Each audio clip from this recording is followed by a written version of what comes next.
खबर है कराची के इलाके सदर में तजावुजात के खिलाफ बड़ा ऑपरेशन जारी है। चाय के 2 होटल सील जबकि मुतादिद तजावुजात जब्त कर ली गई हैं। TMC सदर का सुबह सवेरे तजावुजात के खिलाफ ऑपरेशन जारी है। क्या डिटेल्स हैं जान लेते हैं नुमाइंदा डॉन न्यूज़ आसिम खान से। आसिम, अपडेट कीजिएगा।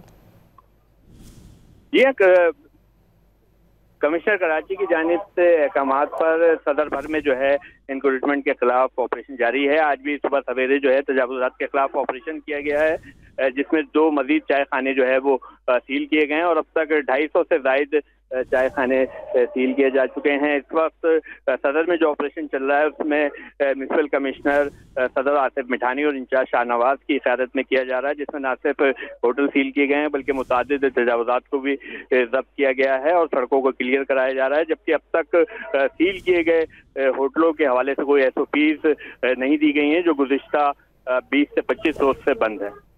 बहुत शुक्रिया आसिम खान आपका।